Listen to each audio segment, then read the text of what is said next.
The boy's mother wondered aloud about his dreams for the future, prompting him to reveal his wish of becoming a superhero when he was older. The boy's father explained that he would have to put in a great deal of effort and should strive to resemble the narrator from the poem, someone who offers support to others in difficult times. He gave his parents his word that he planned to transform that distant, forsaken place into a new beginning. After reaching adulthood, eventually faced the day his job came to an end. At just 29, he struggled to accept losing his position. The company's director explained that layoffs were necessary due to financial problems and organizational changes.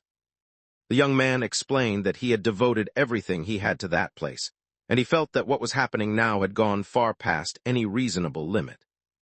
The elderly man pointed out that voicing complaints would solve nothing unless intended to settle his outstanding debt. Appreciated being taken in as a student, realizing that this chance allowed him to provide for his younger sister. Life had become challenging after their father's death. The elderly man recalled how the boy's father often praised his son, mentioning that even in his youth, possessed the skills and understanding of a manager. With this in mind, the old man started considering how might apply his abilities. The man proposed starting a new life in a different world, explaining that he'd already ruined his chances in this one. The boy was caught off guard, never anticipating such an idea, let alone the embarrassment that came with it. Despite his shock, he expressed his gratitude to the director for the decade he had spent working at the company. Rising from his seat, the elderly gentleman announced that he needed to attend an appointment and instructed the boy to leave the documents on his desk. Once excused, the boy returned to his house. That day, he discovered his sister had secured employment, filling him with joy. His father had taught him the importance of appreciating every gesture of help and sharing kindness with others. Inspired by the example before him, longed to embody those same qualities. As he walked across the street, his attention remained fixed on the book's cover in his hands. The item, a cherished possession from his parents, guided his sense of right and wrong. Nearby, a young child stood, clearly lost in thought. Sensed impending danger looming over the small child, and resolved to take away the youngster's ticket to the closest, hoping to protect them from whatever misfortune was about to occur. Up until this moment, he had confronted every challenge with confidence, never harboring resentment toward others. It was as if any reward he might have earned had simply vanished, leaving no trace it was ever there. The only solace was that the child had survived. However, his situation was about to change soon.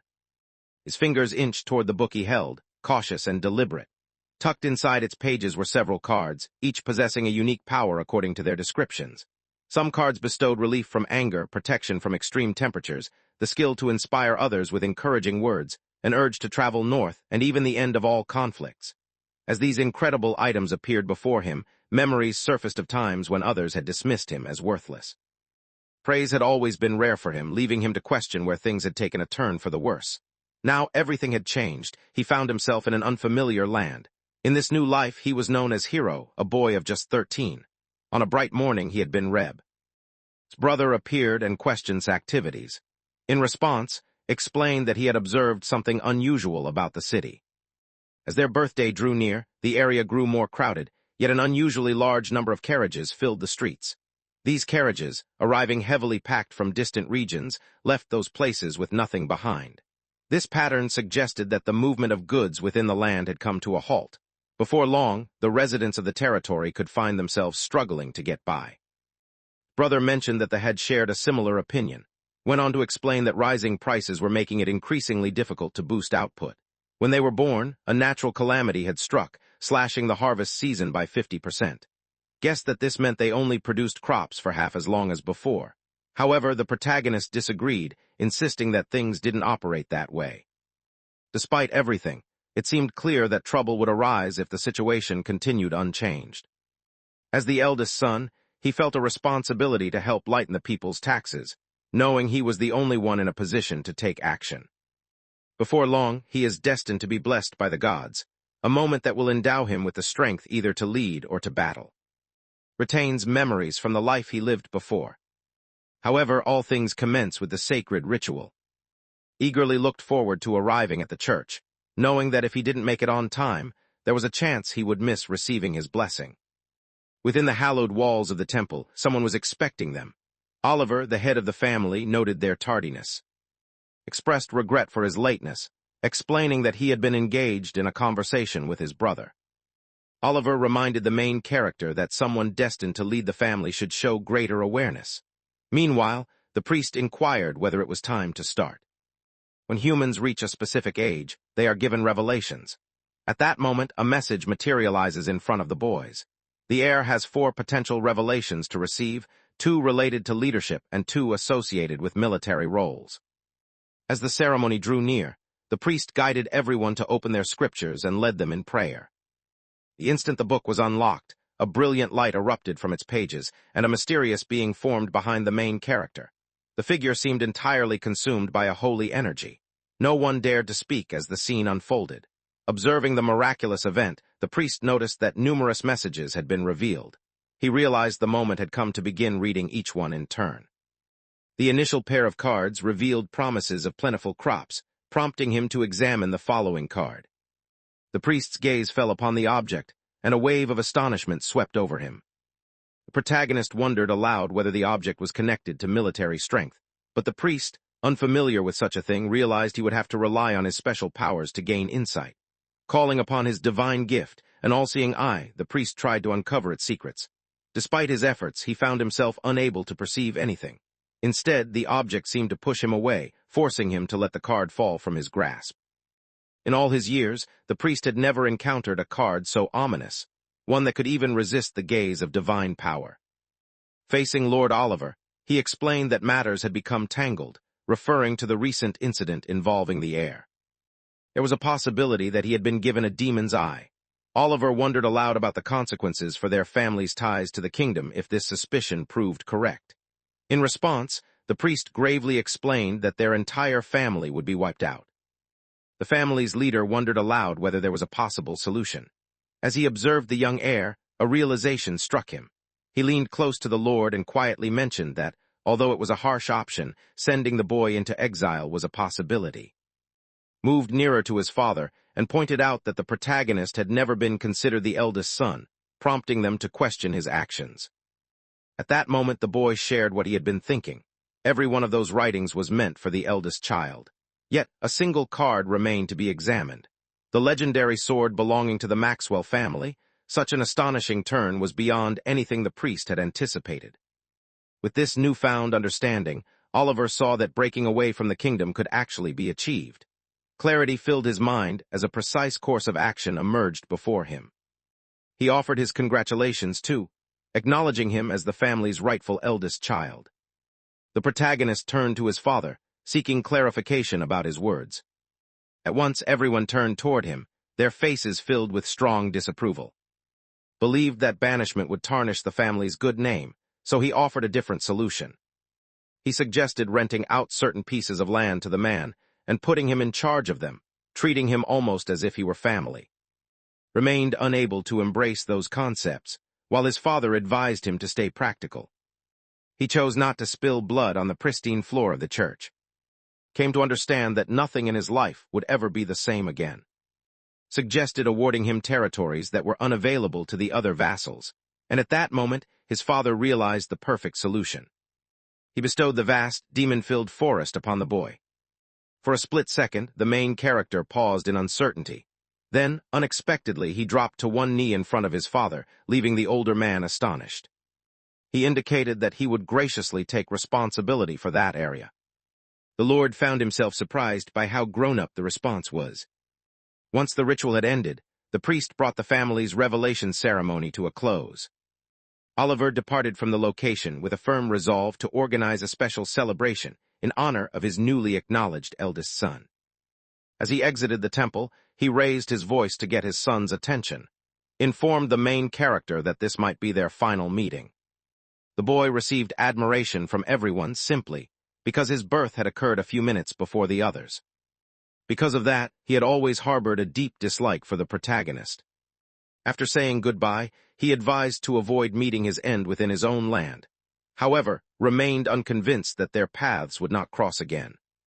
Despite the challenges of this unfamiliar realm, his strong sense of right and wrong steers his actions, helping him navigate and adapt to the new environment he faces.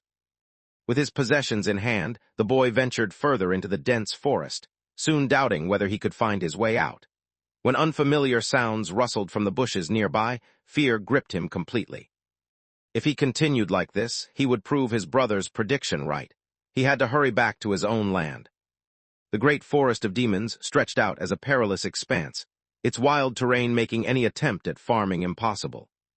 He possessed extensive knowledge from his previous life, which would help him run that place effectively, and he kept a thunder letter as a final backup plan. As he made his way along the path, his attention was caught by an object propped against the trunk of a nearby tree. A young girl appeared, her face drawn with fatigue, and it was obvious from her pallor that she was not feeling well. Concerned for her well-being, leaned in and tried to check on the girl, asking about her condition. When she remained silent, he moved nearer, trying to find out if she could hear his voice or if she was able to move at all. He observed a serious wound on her back. The cut was severe, and without any medical professionals nearby, someone without training would have no idea how to treat it. Considered possible ways to assist the girl. Once he gently placed her on the ground, he began rummaging through his backpack for something useful. He discovered a tiny vial and thought it could be of help to her. He forced the girl to swallow what was inside the vial. He had gotten the elixir from his grandfather. It was said that, regardless of the injury or sickness someone suffered, drinking the potion would restore them to health. A single bottle held a value so immense that it could secure comfort and wealth for an entire lifetime. To him, it was his most treasured possession, the secret weapon he kept close. He applied the potion to help the girl recover. As she started to heal, two magical cards, Healing Hand and Nightingale, materialized behind him, each boosting her magical regeneration. Gradually, a soft light began to shine from the girl's body, showing that the potion was truly effective. Could hardly believe what had just occurred, stunned by the sheer force of his amassed wealth. At that moment, his attention was drawn to a book resting on the floor. He couldn't recall seeing that picture on the cover, nor could he remember if a skill named Benevolence even existed. No matter the circumstances, the most important thing was that the girl was safe now. As he looked at her more attentively, he noticed that her clothing was extremely tattered and old. He realized this was likely the greatest chance he would ever have. That afternoon, the girl regained consciousness, confused and unable to recognize her surroundings. Inquired about her well-being, wondering aloud about her current state. The girl realized her outfit was different and wondered what he had done while she had been sleeping. He explained that he had been mending her coat because it was very old and damaged. Slowly, she recalled that her coat truly did have some rips. The boy then returned the cloak to her. Once she was back in her own clothing, she wondered aloud if the boy had rescued her. Considered revealing his noble heritage, but ultimately chose to tell that he had been adopted. He was on his way back to his own land when he spotted her lying hurt beside the road. Because no medical professionals were available in the area, he relied on his own supply of medicine to treat the situation. The girl made it clear that she could not be deceived by him. Humans often sought to capture and enslave demi-humans, so she assumed the man was likely a slaver or a bandit. The Roswell family commanded the kingdom's knights, making it unthinkable for anyone associated with them to appear in such a desolate place. She also doubted that he possessed any medicine potent enough to treat wounds as severe as hers. At that moment, the girl's eyes caught sight of something lying on the ground. She recognized the vial immediately, noting the familiar crest that belonged to that particular family. Admitted that he possessed just one, yet he felt relieved that it had been effective. The girl wondered aloud about his decision to use such a costly item on a stranger, prompting to question her curiosity. The thought lingered about whether rescuing someone who was almost gone was truly such an unusual act. The cost of that medication might be high, yet it could never equal the worth of a human life. For the first time, she witnessed a noble displaying genuine sincerity, which made her start to smile, revealed that he was not as noble as she had imagined. Because of specific events, he was unable to remain with his family any longer. He had been granted ownership of the land he was traveling toward. The girl explained that she shared his predicament, as her own people considered her an outcast, appeared interested in learning more about her circumstances. At last, the girl introduced herself as identifying herself as a war cat. She carried the tradition of her people, who believed strongly in returning kindness, yet she felt the medicine she received was far too precious to repay easily. Before she managed to complete her thought, she positioned herself before the boy and inquired about the situation. Warned that there were enemies in the area, wondered whether these were the same people responsible for hurting her before.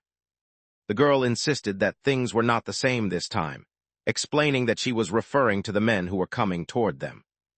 One of the bandits remarked that it was incredibly fortunate for them to come across a noble child unattended and accompanied only by a demi-human.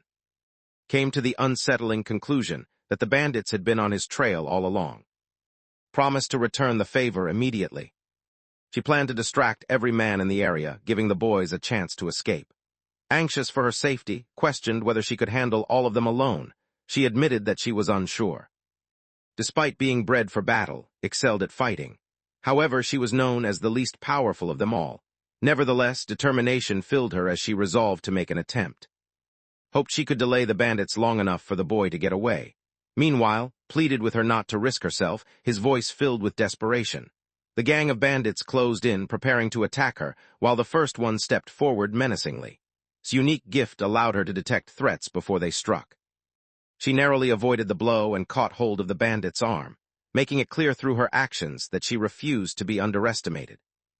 Hurled the bandit to the ground with impressive power, leaving him unable to continue the fight.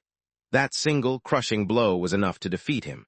She considered herself a fierce war cat, nothing like the tame cats that lived in homes. Despite their larger group, the bandits still thought they could overpower her. The group attempted to ambush her from behind, hoping to catch her off guard.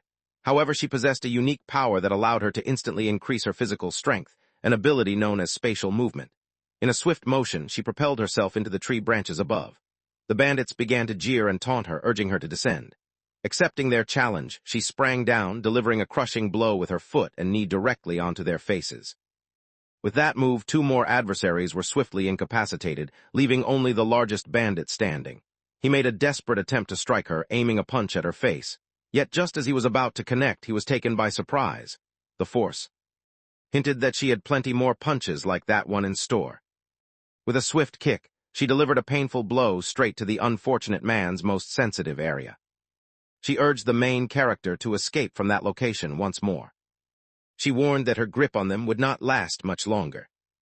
At that moment, the boy spoke up and pointed out her mistake. Although she spoke those words, the bandits appeared unable to put up a fight.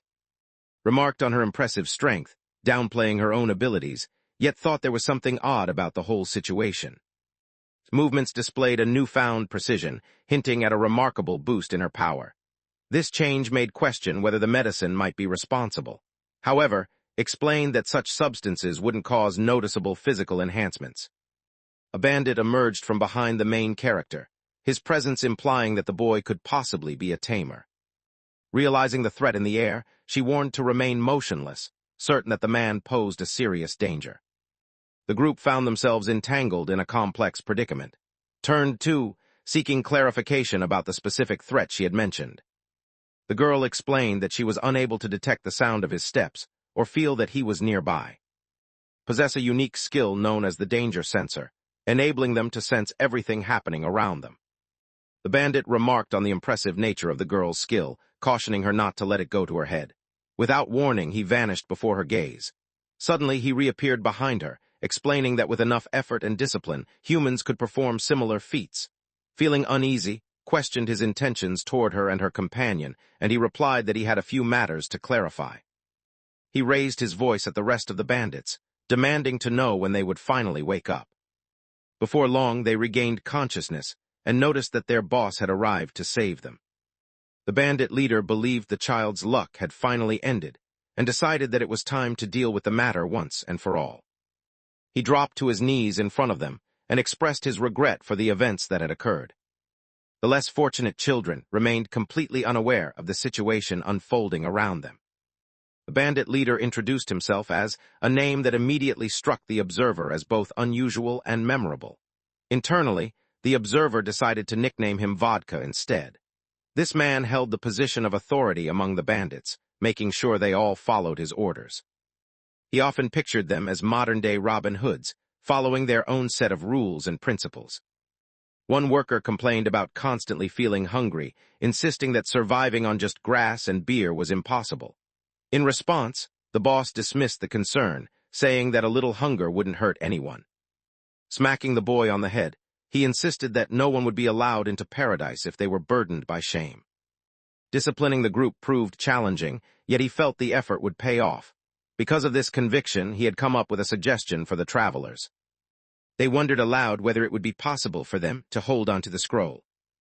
Looked at the strange object, clearly confused, and wondered aloud about its identity. The bandit replied, claiming that it was actually his own head. Still puzzled, decided to unfold the paper himself to understand what was going on. As he read the wanted poster, it dawned on him that Bandit Vodka carried an S-rank bounty, a reward that far surpassed the value of the costly medicine in his possession. The notice also revealed Vodka's reputation as a sword saint. Unease spread among the other bandits, who anxiously insisted that they should handle the situation themselves rather than their leader. However, their boss silenced their protests with a sharp command. Declaring that the Vodka family had no room for such outlaws, he ordered every one of them to head to the city and seek honest work. He had no desire to lay eyes on them ever again. As they made their way toward the forest, both he and sensed an ominous threat nearby. Vodka quickly attempted to gather everyone and urge them to return at once. One individual believed he was finally being welcomed back. Although none of them said a word, an unspoken tension filled the air. Vodka sensed that the threat they had all feared was now upon them. He found it hard to believe and began to question how something so strange could have appeared. Standing directly before them was an enormous minotaur. Overwhelmed by fear at the sight of the creature, collapsed onto the ground. Vodka looked at her with confusion, wondering about her unusual behavior. Realizing the danger, she knew that escaping was the only option. The creature had selected the two children as its prey. The creature raised its axe, ready to obliterate them in one swift motion. Understood that a blow from that weapon would erase him completely, leaving nothing behind. However, Vodka stepped in, determined to prevent any loss of life, and intercepted the monster's strike with his sword. Believing the boy might possess the abilities of a beast tamer, he inquired whether the boy had any special talent that could soothe the animal. Explained that he was not a tamer and possessed nothing that might be useful. Vodka understood that there were no options left for him. He blocked the axe using his sword, realizing that he was now forced to engage in battle. As a result, the creature let its weapon fall to the floor. Seizing the moment, Vodka quickly moved away to put space between them. The voice urged the main character to run away with the girl, but stood his ground, unwilling to abandon the man by himself. Vodka believed that a man's duty often meant facing danger, yet true maturity came from recognizing when it was wiser to step back. Urged to depart, assuring her that Vodka's men would accompany them when they left. Fear gripped the girl as she realized the monster had chased her to this place, putting everyone in grave danger. Puzzled by the situation, suspected that the creature was responsible for her injury. With regret in her eyes, she urged the protagonist to leave her behind and escape while he still could. Vodka realized the others hadn't left yet and questioned their actions, giving the impression that they were preparing for a date. At that moment, he noticed the Minotaur getting ready to unleash a powerful move. Flames erupted toward the group, signaling the imminent threat closing in on them. As the peril drew near, moved to shield everyone, declaring his intent to hold off the attack and urging the others to escape while he stood his ground. He understood that he could lose his life once more, sacrificing himself to protect another person just as he had before. Deep down, he felt that there were far worse fates than giving everything for someone else. Right as the fire came close to, an astonishing event took place. He noticed that there was no warmth touching his skin, despite the raging flames surrounding him. He understood that merely defending himself would not be enough. A counterattack was necessary. Looking at the book, he noticed its cover had changed to display a card. The word benevolence appeared on it, causing him to wonder about its meaning. He recalled the strange power the priest hadn't been able to decipher. It was the sole chance left to him. He remained unaware of its capabilities and was completely clueless about how to make it work, despite his uncertainty. It was the only thing remaining to him. Despite the possibility that the priest's warnings were true, he knew he had no choice but to gamble on that power. Because it represented his final chance, he held on to it desperately. His gaze fell upon the card that materialized before him. Shock washed over his face. The message revealed he could gain divine powers, with their strength depending on how often he had chosen self-sacrifice during tough moments. Doubt flickered in his mind at first, making him wonder if such luck could ever be real. His previous life had never brought fortune his way, but urgency left no room for second thoughts. Determined, he triggered the divine lottery, and in that moment an otherworldly being, resembling an angel, manifested silently behind him. She passed a book to him, leaving the boy puzzled about what it could be. He quickly understood that what he had found was no ordinary writing, but the fabled script known as the Divine Dragon's text. He realized he had been given a truly unique gift. Without hesitation, he flipped open the book. Magic started to flow from the pages, yet he found the words impossible to decipher. Suddenly, a massive egg materialized before his eyes. Remembering a passage about a sacred dragon in the book, he questioned if his assumption was correct, realizing the egg could only be a dragon. With that thought, he knew his next step was clear. He attempted to rouse the creature by sending it a simple plea for protection. At that moment, his eyes landed on a tiny note attached to the beast. The message explained that the dragon required a lengthy period to reach its full strength, demanding attentive care in the meantime. Its appetite for meat was immense, and it needed someone patient to look after it. Realizing this, his heart sank, convinced that their fate was now sealed and they would soon be burned to nothing. Vodka warned the boy to watch out, sensing that trouble was near. At that moment, the protagonist became aware that danger was closing in once more. Suddenly, a massive blast erupted in the forest. Dust and dirt flew in all directions. Vodka checked on the children to see if they were safe. Hiro expressed gratitude for being rescued, but wondered aloud about what had just happened. Vodka remarked that the day had been chaotic, explaining that an ancient dragon had suddenly shown up. He admitted that even with his strength, he couldn't overcome such a beast, so their best chance was for the two monsters to battle one another. Meanwhile, the dragon ridiculed the weaker beings around it. He expressed his anger about being hungry, and decided that the careless cow would have to face the consequences for it. Drawn by an appetizing aroma, he approached, only to discover that not a single part of the creature could be eaten. If something wasn't edible, he understood precisely how to handle the beast, incinerating its form entirely with just one powerful exhale of flames. Hiro questioned in their mind whether the dragon's arrival was meant to aid them. Vodka dismissed the idea, remarking that such events belonged only in legends. As they spoke, the dragon shifted its gaze toward the hero. He believed that assisting humans was beneath the dignity of a proud dragon. The only reason he had arrived was because he had felt the presence of another being like himself. Noticing a dragon egg resting behind the boy, he questioned the protagonist about its origin. Replied that he hadn't taken anything. Instead, the egg had found its way to him. All the while, the massive dragon remained quietly focused on their exchange. He explained that he would handle the matter himself, since leaving the egg there was not an option. The egg served as a precious keepsake from the divine dragon, and letting it fall into human possession could cause serious trouble for all dragons. The creature then prepared to leave, telling the protagonist to always remember the moment when a dragon had come to his rescue. At that very instant, the hero realized he needed to speak up. He declared that the egg was a sacred gift, and asked the dragon if he might be trusted with its care. Hearing this, the creature was clearly taken aback, and rather than departing, it turned to face the protagonist directly. Vodka sensed that things might soon turn risky. Acknowledging that they had already tested their fortune, the dragon expressed regret to everyone present. He mentioned that his stomach felt uneasy. The group could only stand in stunned silence, unable to find words. The dragon explained that he had put on some extra pounds thanks to his plentiful meals, and rushing around now left him sore. He was currently practicing intermittent fasting, which left him almost too weak to fly. Vodka urged the dragon to quiet his frightening stomach growls. However, the rumbling returned, but this time it was who apologized. Admitted to himself that hunger was starting to set in now that the excitement had faded. Vodka noted that his hideout offered little more than grass and beer for sustenance. However, the dragon's chest revealed a collection of intriguing items: slices of pork, a bottle of soy sauce, some salt, and a bundle of herbs intended for tea. Questioned internally whether the bottle truly contained soy sauce. The creature seemed puzzled, silently wondering if that particular ingredient held any real significance. Despite this, the main character felt certain that using it would be worthwhile. Later that day, everyone was gathered together around a glowing campfire.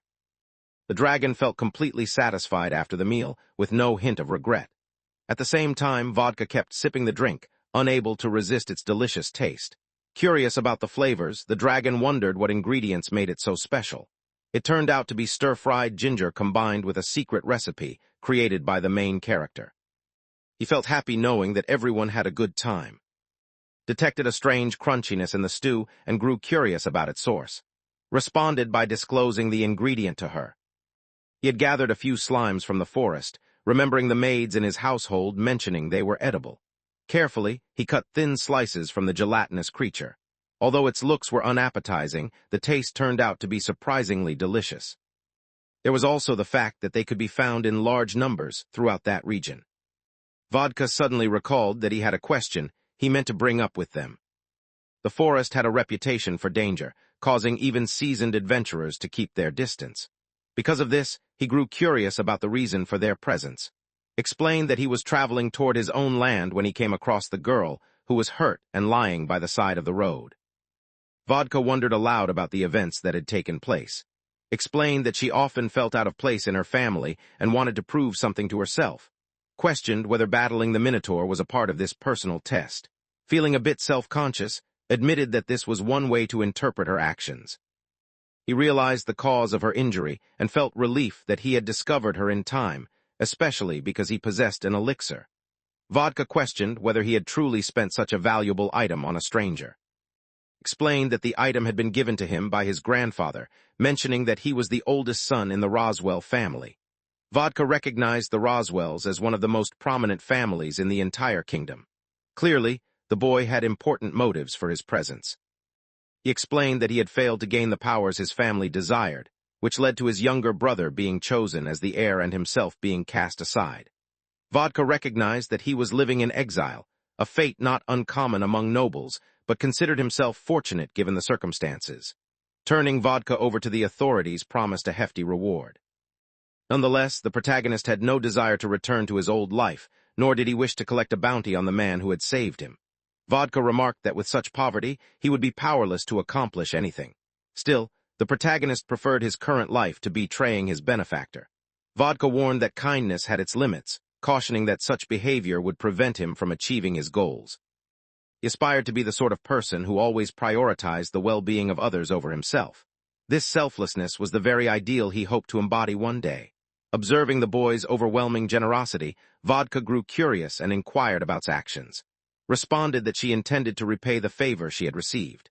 At that moment, the man came forward with a suggestion for the main character.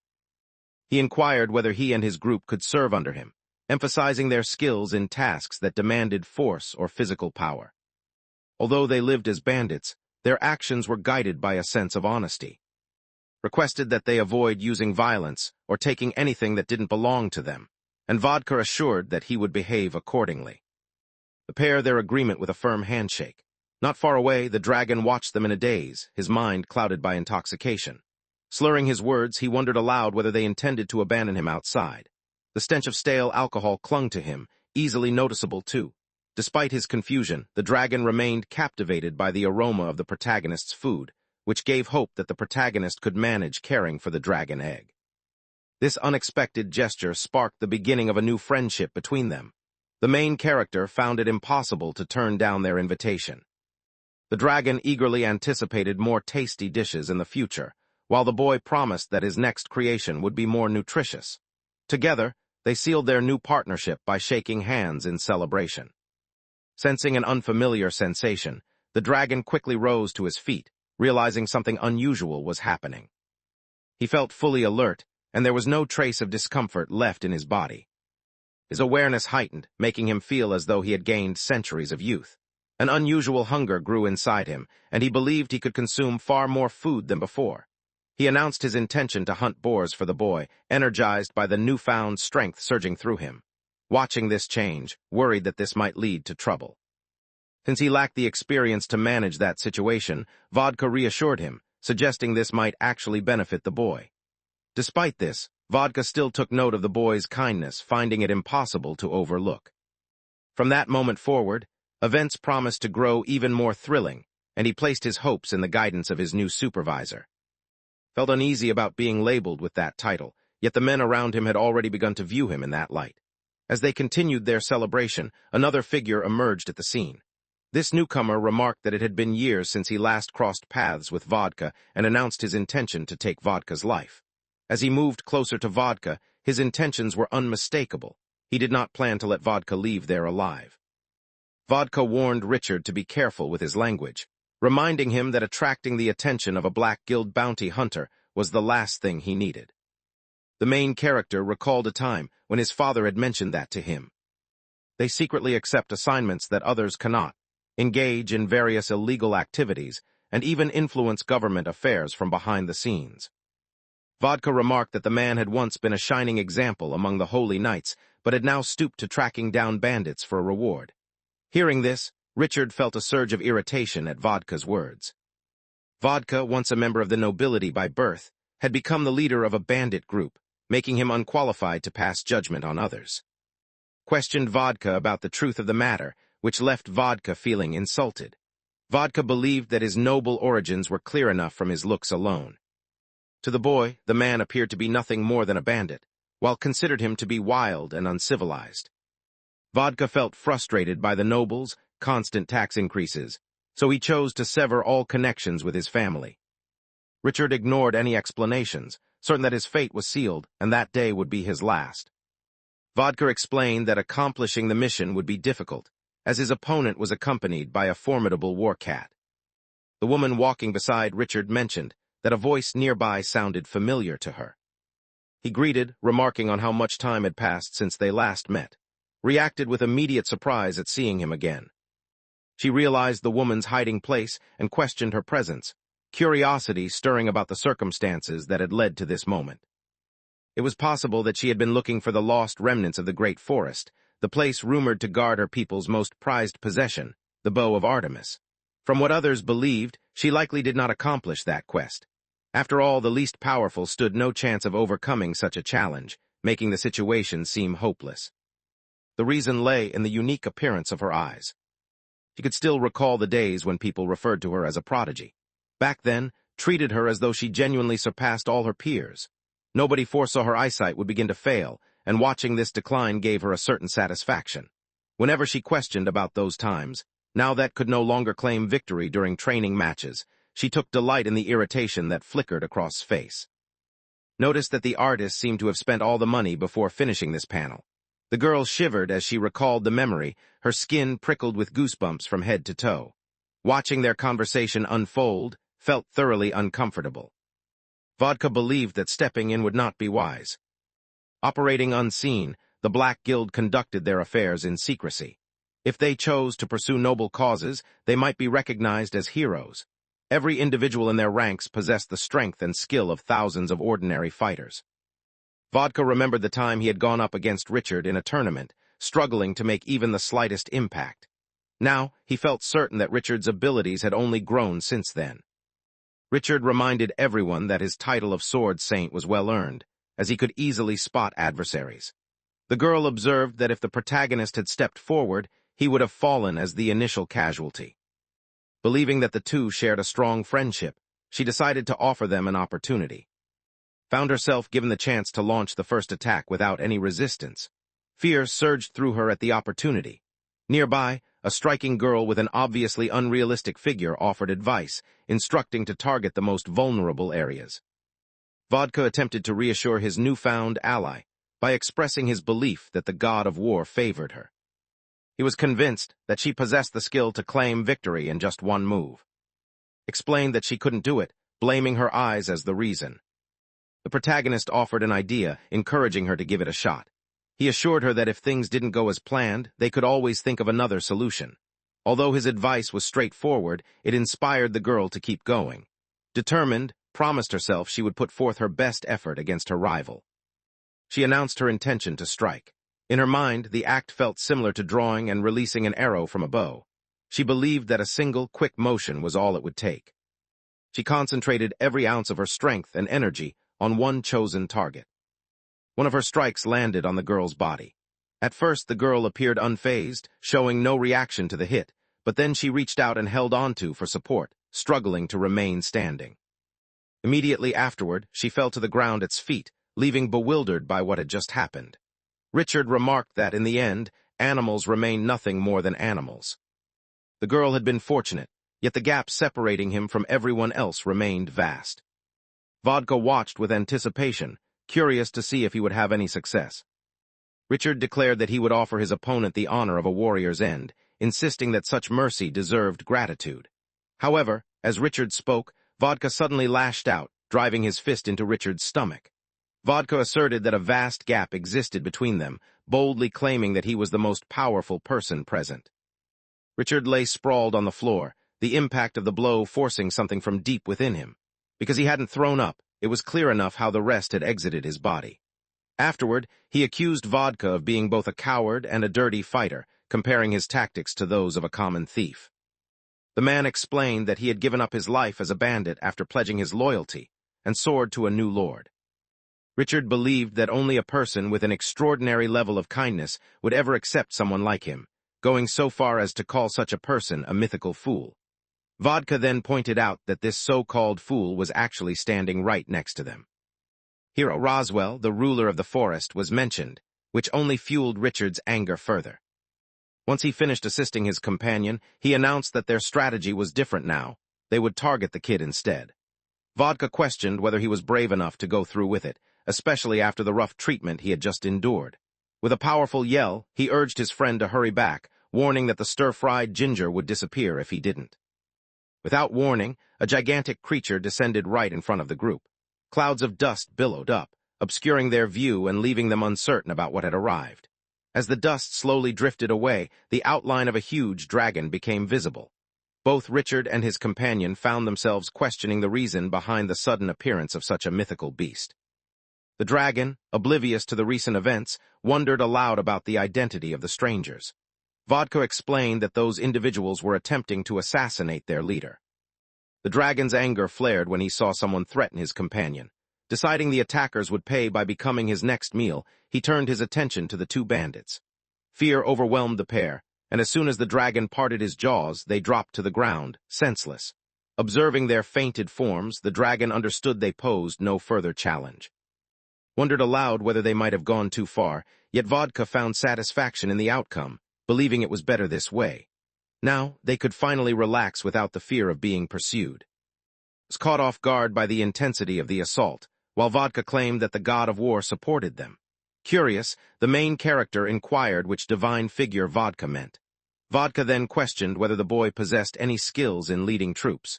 When the boy opened his book, he discovered that he did, in fact, have some command abilities. Vodka revealed that this was the true nature of the god of war, explaining that the abilities could build up over time, eventually growing extremely strong. Hero longed for greater strength, but desired to achieve it by relying solely on himself. Vodka explained that a lord's strength was unlike that of solitary warriors. He described how a sword master could rival 1,000 troops, a formidable half-human fought by their side, and a dragon that had watched over the egg for centuries. According to Vodka, these allies, drawn to the lord through acts of compassion, possessed might equal to the forces of an entire country. At the same time, a figure occupied the study room within the protagonist's family home. The woman was surprised when the eldest son was sent away from the family. The patriarch insisted that she was not involved in any internal matters, and with nothing further to add, allowed her to go. The wise sage pointed out his lack of manners, presenting him with a massive debt and questioning whether anyone cared about it. The patriarch remarked that, with the troublesome elements gone, he could focus more effectively on his work, and was determined to resolve the outstanding debt. The sage, however, was curious to discover who truly deserved the label of being useless.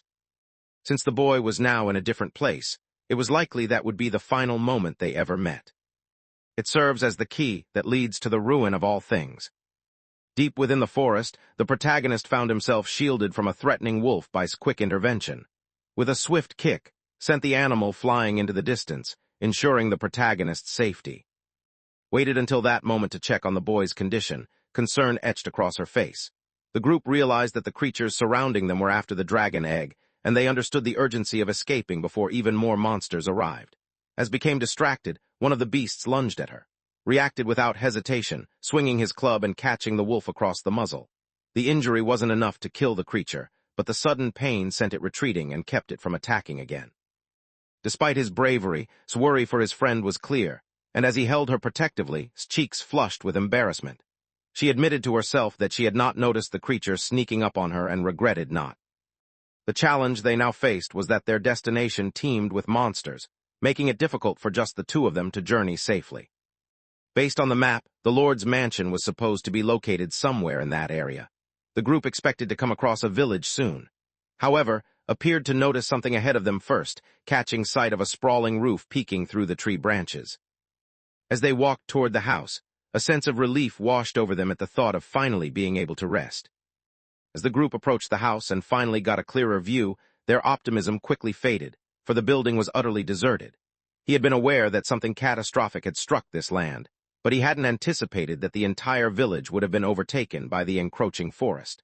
The transformation of the place was almost impossible to grasp. Despite these unsettling changes, venturing inside was essential if they wanted to truly understand the situation. Within the house, the interior proved to be just as dilapidated as the exterior, confirming the ruin. The heroes still clung to the hope that perhaps a small section could be salvaged. In their exploration, they discovered a room dominated by a massive tree that had taken root in the middle of the stone possessed magical properties that allowed it to create fire. Wondered aloud about the reason such an object would be found in that location. Guessed that the item had probably been forgotten by campers who once stayed in the room, and he thought everyone should feel thankful for their oversight. He realized that a significant amount of time had passed since he had handled a tool of that kind. Despite the challenges, the boy successfully lit a fire in the fireplace.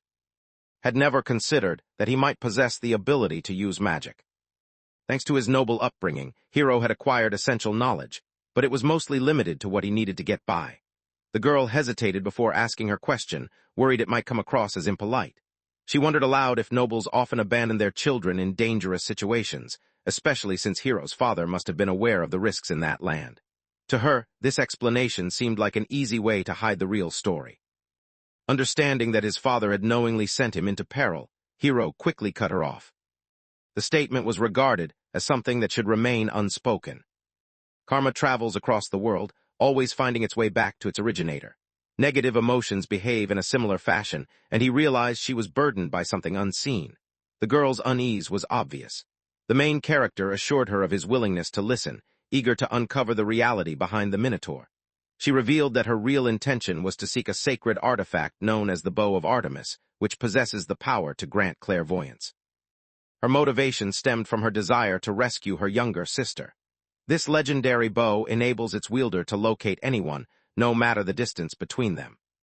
Discovered that, despite her limited eyesight, she could still wield the bow effectively. Curiosity grew in him about the way she planned to rescue her sister. After losing their parents at an early age, the two siblings had only each other left in the world. Everything changed when an official letter from the city's leaders arrived for them one day. Both of them were destined to spend their entire lives serving this individual's son as loyal attendants. Considered the proposal and found it outrageous, believing it went against basic human decency. He could not accept such terms under any circumstances.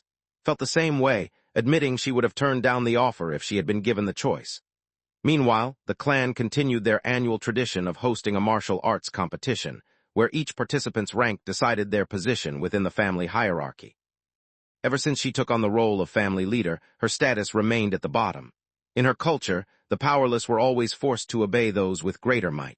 Determined to protect her sister, she realized that only victory in the upcoming tournament could grant her the power she needed. For this reason, she desperately sought that sacred artifact.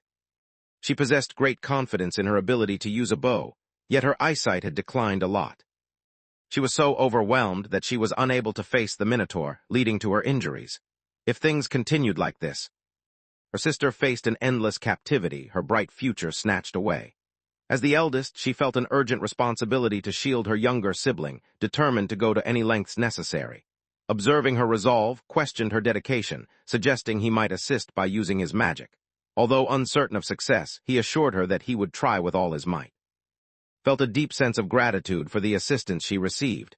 Afterward, requested that she shut her eyes for a short while. The instant she moved, the boy softly cupped her cheeks in his hands. Her thoughts wandered, imagining that a handsome prince was about to kiss her. Expecting something magical, she parted her lips slightly in anticipation. At that moment, the boy announced that it was time for her to open her eyes. To her, a new pair of glasses had been slipped onto her face. Explained that the object was designed to assist individuals who had trouble seeing clearly. Wondered aloud if he typically carried such delicate glass items with him. Responded by sharing that he had formed the lenses through the use of ice magic, and the frame had been something he discovered left behind in an old house. He admitted that his design was inspired by faint recollections from a previous life, so the glasses might not be flawless, but he was willing to modify them to suit her requirements. Noticing droplets running down her cheeks, he expressed regret, assuming the ice had simply turned to water. However, he failed to notice that these drops were actually tears. Overwhelmed by gratitude for her newfound companion, felt deeply moved. While her vision remained unfocused for faraway objects, everything close by appeared clear to her. Overcome with happiness, she embraced him tightly, an act that completely caught the protagonist by surprise. She revealed that there was another thing she had always wished to witness firsthand. She remarked on the boy's striking appearance, causing him to blush with embarrassment as she continued to gently stroke his cheek. She allowed her admiration to cross the line into something it shouldn't have become. The two found themselves nearly crossing a dangerous line, with the risk of teen pregnancy looming between them. Their closeness might have gone further if not for an unexpected noise that echoed through the room, halting everything. Alarmed by the interruption, grew anxious and wondered aloud about the source of the sound. At that moment, they noticed the egg beginning to split open. His nerves were on edge as he wondered what might emerge. Just before the creature appeared, a radiant light started shining from his book. The scene unveiled newfound powers, the divine dragon's blessing and the protection granted by the dragon. Both abilities remained connected to the creature, and when he gathered the two cards, they immediately began to merge together. An aspiring dragon tamer became alert when a new sound echoed from inside the egg. She realized that the dragon within was finally ready to hatch. This was no ordinary hatchling. It was a divine dragon, the very kind that even elder dragons respected with a bow, so immense power was expected. However, what emerged from the egg everyone's expectations. Instead of a typical dragon, a being that resembled a child stepped into the world. Immediately after her birth, the group decided that the child needed a bath, a task assigned too. The child clearly disliked the experience, squirming and complaining that the bubbles tickled her skin, and wondered aloud if her father would be joining the bath as well. Explained. The child, overcome with anxiety and longing for his presence, hurried to the doorway. Upon spotting the central figure, she immediately questioned whether he intended to bathe as well. However, his attention was captured by something far more intriguing. Witnessing in that moment was a new experience for him, and the surge of adolescence flooded his thoughts with confusion and excitement. In response, struck squarely on the face, wishing to erase the memory of what had just happened. While he remained unconscious, she expressed her regret, and the young girl used the moment to grieve beside her father's lifeless body. In reality, the main character never imagined his fate would turn out this way, for from that egg, a child had come into the world. He had expected the divine dragon to resemble a traditional dragon rather than take on a human form. Shared his opinion, recalling that the old stories described the dragon in the same way. Because of their uncertainty, they questioned whether the child could speak from birth. In reality, she watched the two adults before her closely, believing they were her mother and father. Happiness flooded her heart as she wrapped her arms around in a warm embrace. Struggled to make sense of how everything had turned out like this. Mentioned that she had come across information regarding the dragon race during her reading. At birth, the individual they notice first takes on a significant role in their life. The child had been referring to them as mother and father for that very reason. Grew curious about their next course of action, while the boy paused, lost in thought. Taking a bath was an absolute necessity, making it the top priority. Meanwhile, he handled the responsibility of cleaning their clothes outside. Despite everything, he continued to puzzle over how he had ended up a father without experiencing any sort of pregnancy. From reading a book about dragons, he came to understand the importance of preparing a suitable environment for his daughter to grow up in, since he was now her parent. Although he wished she could stay there with him, he recognized that the surroundings were not appropriate for raising her. They simply lacked the necessary supplies for such a task. Overwhelmed by countless troubles, he found himself contemplating escape. The child walked over to and wondered aloud if his stomach was in pain, offering a comforting kiss that she believed would ease his discomfort. Reassured her, explaining that he was simply lost in thought. Found herself amazed at how quickly he had created the clothes. The young girl appeared delighted with her new outfit, which made the effort feel worthwhile. Although doubted whether she had dressed the girl properly, the main character reassured her that she had done an excellent job. The young girl approached her father, seeking his opinion on her appearance and wondering if he found her pretty. He responded by saying that the dragon truly looked cute to him. The young girl tried to make sense of his remark. Introduced herself as the divine dragon, ruler over all dragons. Hearing this, the child's face lit up with joy. The name appealed to because of its adorable sound. She thought of another idea to share. While Divine Dragon was a grand title for dragons, the little one still needed a proper name. At that moment, the boy understood her point. The child, with crimson eyes and delicate horns, stood out as the head of her kind, a truly remarkable being. He believed he had finally found the ideal answer. He proposed they refer to her as Gol, explaining it was a shortened version of gold or golden, and wondered aloud how she felt about the nickname. The girl began to repeat the name to herself, and as she did, she seemed to be learning how to smile like the others, wrapping her arms around her mother once more. Noticed that hearing herself called by this new name stirred unfamiliar feelings within her. Here too found himself in agreement, sensing that he had suddenly acquired a brand new family. Having been brought up to inherit his family's title, he had spent years studying under the guidance of a renowned sage. His father often spoke at length about finances and investments, and here too suspected that these conversations brought his father joy because of his involvement. It seemed, however, that his family failed to value him. He had been destined for this path long before his birth. He came to understand that he had never genuinely experienced what it was like to belong to a family. Gol offered to solve his problem, explaining that spending time with her parents always brought her joy. She then requested that both her parents embrace her, expressing her love for each of them. Overcome with happiness, and held their daughter even closer, grateful that she had become part of their family. Impressed by her intelligence and all she had learned that day, decided she deserved a treat. He began to manipulate the soapy water left over from washing clothes, instructing his daughter to watch carefully. With a gentle breath, he sent a flurry of bubbles floating into the air for her enjoyment. The child gazed in awe, captivated by what seemed like a magical display. Explained that these were just soap bubbles. Excited, the child eagerly called for her mother to admire the lovely bubbles floating in the air. Once more the whirlwind of puberty stormed through his mind, battering his thoughts as if they were defenseless bystanders. He found himself completely entranced, his gaze fixed on. Sensing something was off, inquired if anything was troubling him. Emboldened, impulsively voiced his admiration for her beauty, as if rallying his entire team for an all-out attack. Caught off guard, assumed his words were prompted by her change of clothes. At that moment, she became aware of Gol gently pulling at the edge of her skirt. The young child innocently suggested that their parents should share a kiss. Both adults were left by the proposal, yet a seed of possibility was planted in there. Excused herself, mentioning that she had to prepare a meal before leaving. Gol continued to laugh at her father, who remained rooted to the spot in utter confusion. He resolved to give his all for his daughter's sake as well. Despite everything that had occurred, he was determined to manage that land so they could enjoy a joyful life together. Planned to keep smiling, feeling genuinely happy whenever she was near her father. In his previous existence, the main character had a younger sister, although he devoted nearly all his time to his job. For a long while he believed he was not as strong as those around him, yet that young girl transformed his self-perception. When a piercing cry echoed from within the house, concern arose that something might have happened too. Meanwhile, the recently formed family gathered together outside in the garden, enjoying a playful afternoon.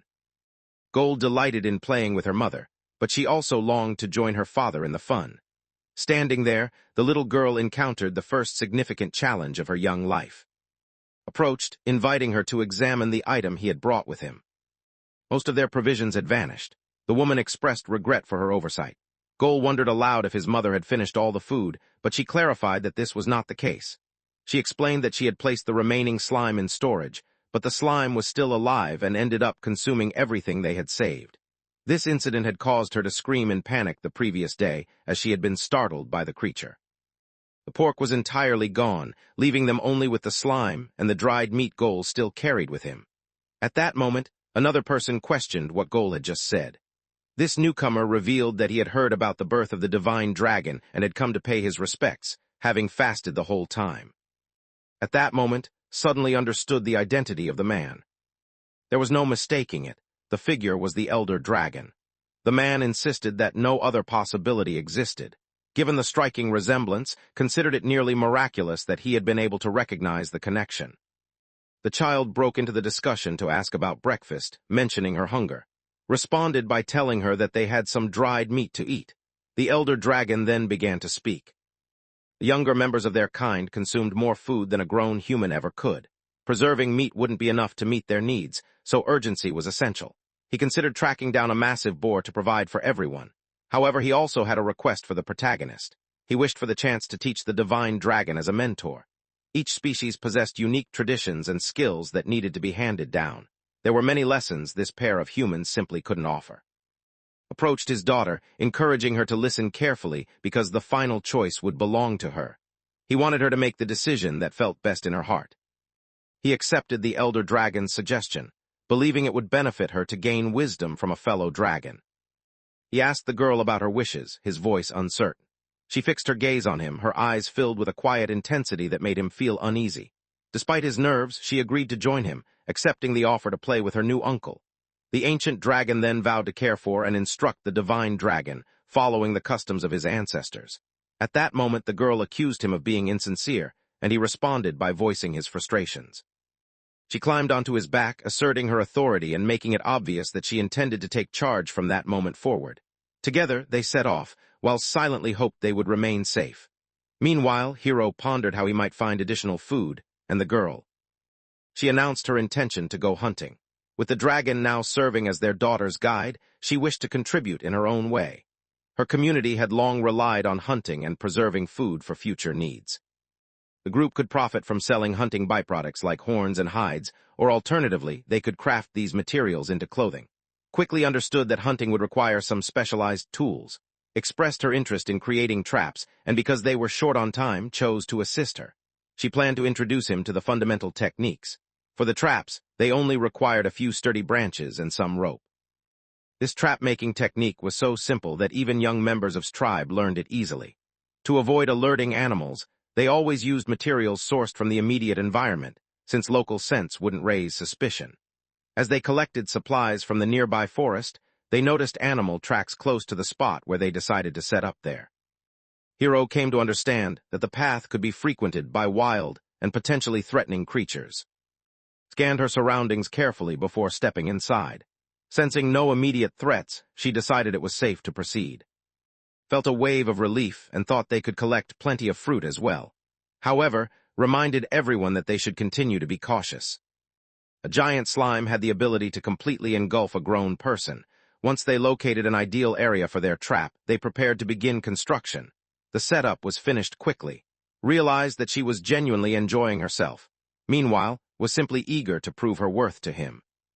Caught a sound and immediately requested that the glasses be brought to her without delay. The boy grew curious and wondered about her intentions. Explained that she was making preparations. Not far from where they stood, a bird perched itself on a nearby branch. Hiro then questioned whether her vision was sharp enough to see that far, and admitted she would have preferred a bow. However, in this situation, she decided a slingshot would suffice. Her people had a reputation for their mastery of slingshots, which made them skilled hunters of many different animals. A tiny rock could easily knock a bird from its perch, yet she barely put any strength behind her throw. The stone sailed through the air, aimed at the animal. Despite the help of her glasses, her aim missed, and moments later, she noticed how violently the stone struck the tree.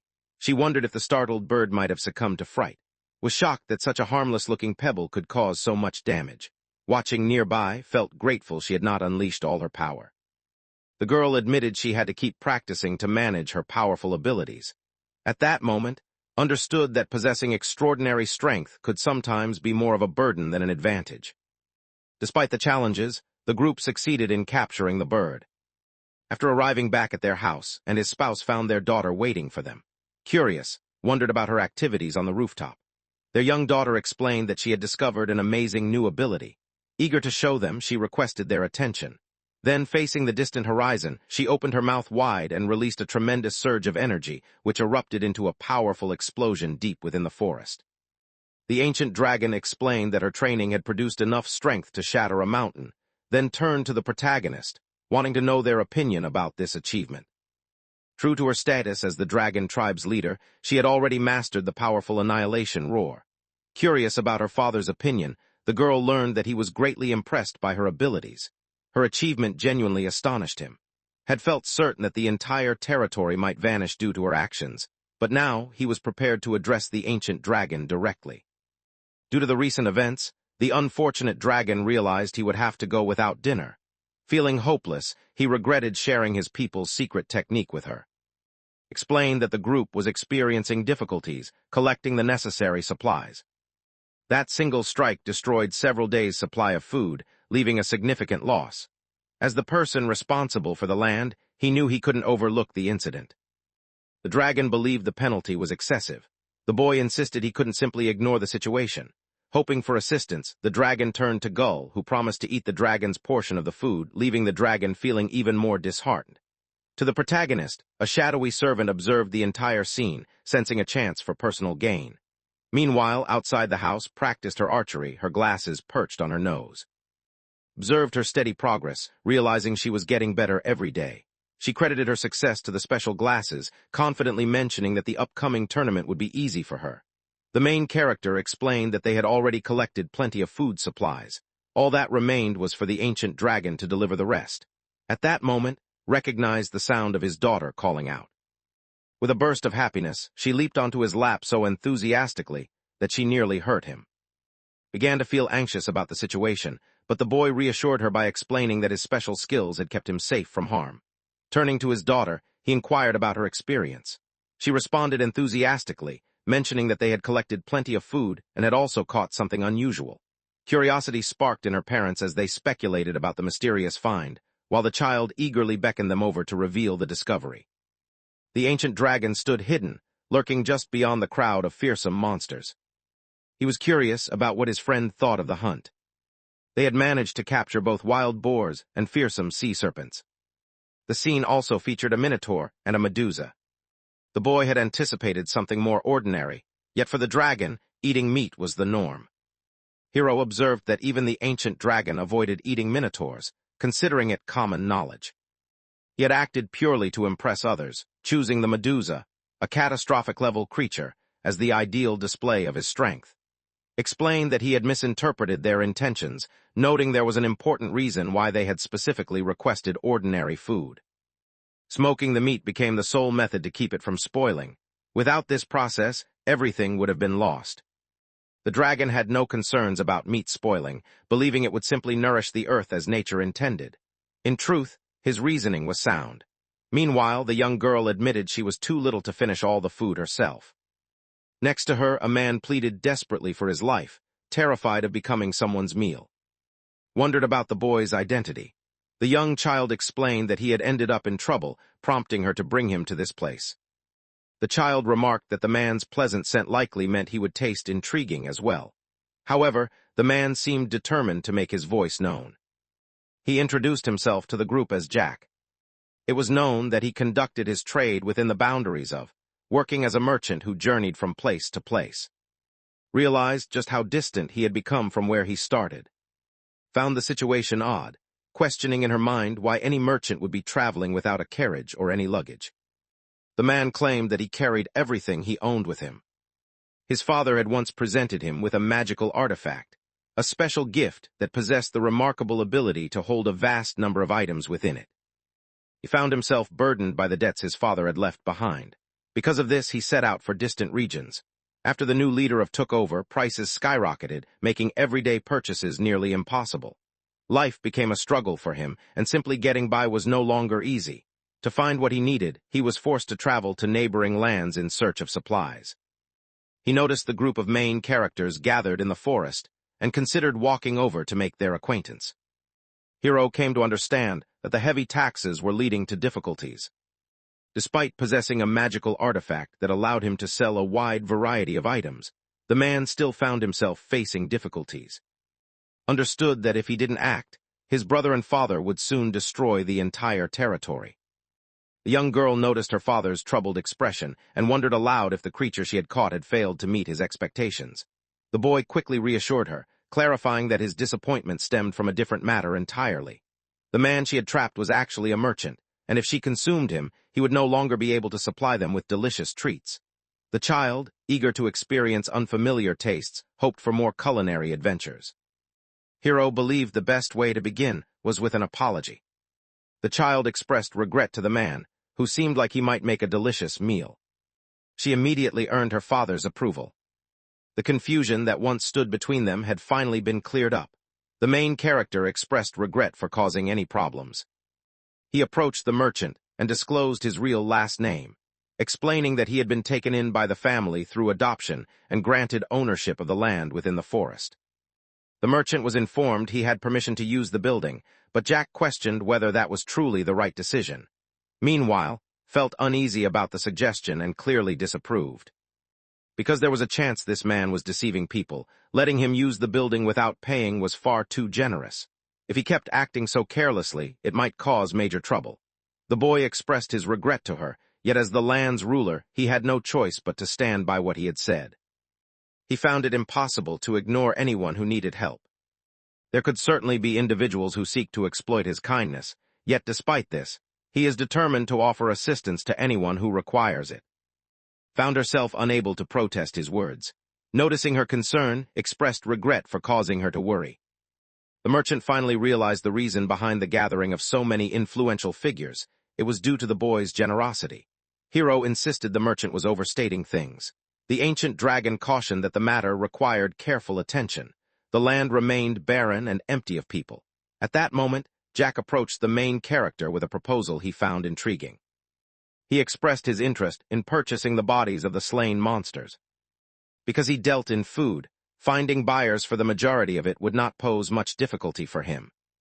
Expressed his gratitude, believing it would be very helpful, and wondered aloud about the fate of monsters that couldn't be eaten. Jack assured everyone that it posed no issue for him. The Medusa's eye was considered a scarce treasure, much like the horns and hooves taken from minotaurs. The fangs collected from the other beasts could fetch high prices at auctions. He planned to include the cost of carcass removal in the overall fee, offering that service at no extra charge. Yet, despite these arrangements, a single issue remained unresolved. He realized he lacked the funds to make an immediate payment. Quickly jumped to the conclusion that the man standing before her was some sort of con artist. However, the stranger clarified the situation, explaining that she had misunderstood his intentions. He simply lacked the funds to purchase everything right away and proposed forming a contract with her instead. This contract, he explained, was the standard method his business used to secure agreements, a magical promissory note. He planned to visit every week to collect the merchandise, and during that time would seek out additional items. In exchange for exclusive rights, he intended to take a 5% commission from the sales.